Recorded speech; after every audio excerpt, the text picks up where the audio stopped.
Good afternoon, my Justice Warriors. How are you guys? It's Thursday, the 9th of March. It's just after 1:32 p.m. So I'm going to start with a little bit of humor. Fun fact about me, I too was once a train wreck in Ohio. Still am. So you guys know that I'm from Ohio if you're a regular here, and if you're new here, welcome. I like to take true crime very seriously, and I also like to have an emphasis on mental health, and we all need to take care of ourselves. And sometimes it is absolutely appropriate to laugh when discussing such horror. So, everything I say is simply my opinion. It is simply for the sake of hoping to start a conversation and open up a discussion. I'm hoping that I can learn something. I'm hoping that we can all learn together. I make my videos specifically for YouTube, which is an entertainment platform. So please hit that thumbs up, like, share, subscribe if you'd be so kind. Today I read verbatim the letter that Roberta Laundrie wrote to the court to explain herself and her burn after reading letter to her son that was fell into the hands of the FBI. And then the FBI gave it to the Laundrie family, so now the court is asking for it back. What? Please make it make sense, you guys.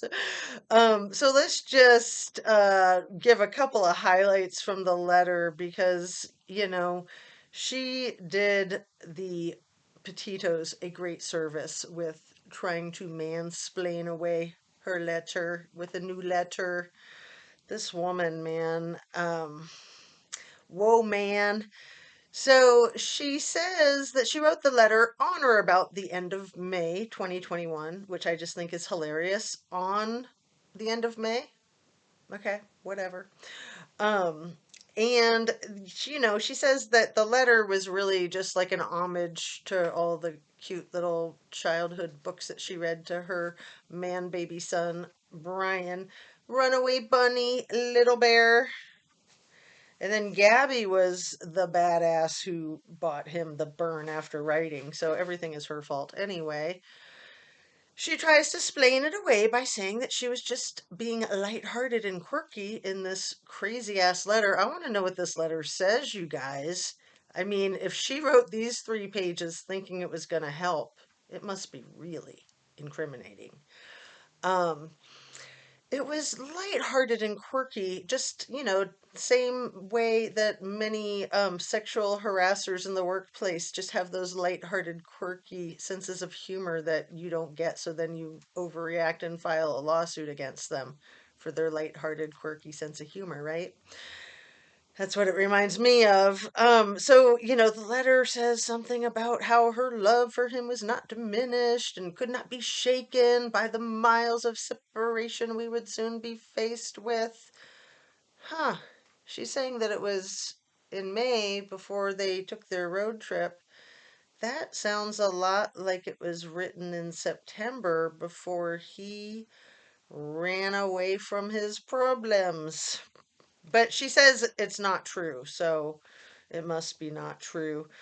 Um, and she also states that the FBI questioned family members about it prior to October 20th, which was the day that her and her husband found Brian Laundrie's remains in the reserve. Did you guys know that she and Chris found his remains?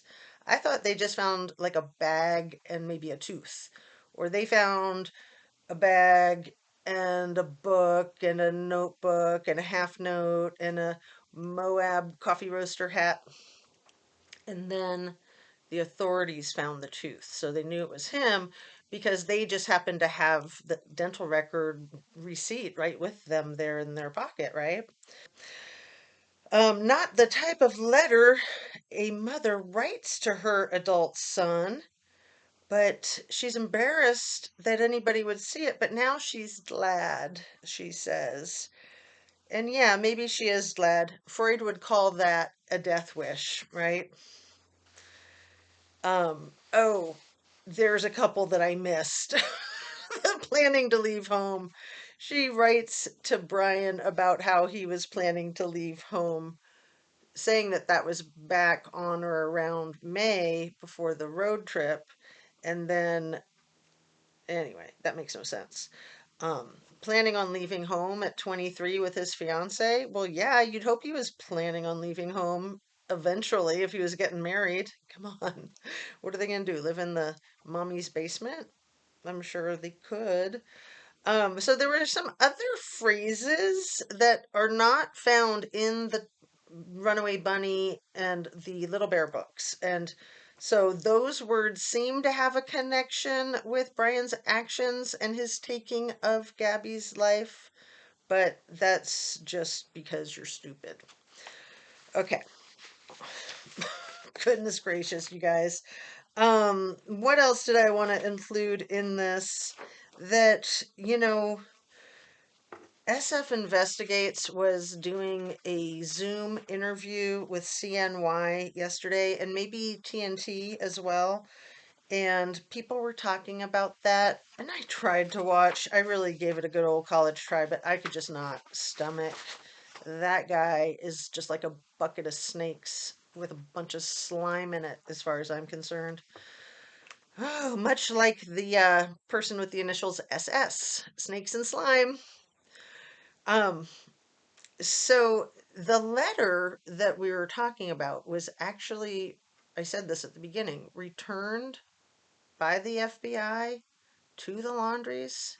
That's crazy. And now they're like, oh, wait, we need that back. That's just nuts. So, you know, the lawsuit is demanding the court is demanding that the laundries produce that letter and submit it into evidence. So even if they don't, the letter that she submitted is pretty good. I think that'll be just fine. Um, and let's see, that raised garden bed, you guys, that was one of the craziest parts of this whole case, in my opinion. The thing hand over in the side of the raised garden bed, and Roberta like handing something to the thing hand, or the hand handing something to Roberta, or maybe both. And then Chris is like, Roberta, look. And they both look up at the drone, and then she quickly puts her hands in her pockets and they scurry on into the house. Like, serious gaslighting. Like, yeah, we all thought we were crazy when we're like, is that a hand coming up out of the freaking garden? But wait, that's not a garden. That's a box of dirt. Is that a hand coming up out of the box of dirt? So I saw that on Joseph Morris's channel, and it just has occurred to me in the last couple of days that when Joseph Morris released this, what they said was a fabricated make-believe audio tape of outside of the 1122 King Road house during the time of the attacks.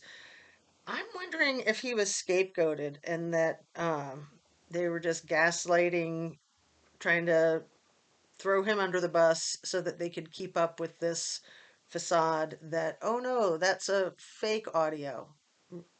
Maybe it's fake, but how can we trust anything? Um, So I'm going to try to put a photograph that I saw online, if I can find it again, of the full body of bones of Brian Laundries that were found like through the course of the year. I think they found one bone at a time. They're all different shapes and sizes and colors, but it's him. hmm And it says so right on the internet, so it's got to be. I don't even think they're missing a finger or a toe anymore, even though at first all they could find was a tooth, and then they found the jawbone, and then slowly it just kept growing until they got the full skeleton. And some of the bones shrunk and changed ages and sizes, if you follow my drift. Yeah. So there's this channel that I am calling out curiously, True Crime Time. It started 10 days after the Kopaka SWAT incident. This channel has a lot of good content, but I am highly suspicious the content is too good. I was suspicious right off the bat. They had 20,000 subs right off the bat.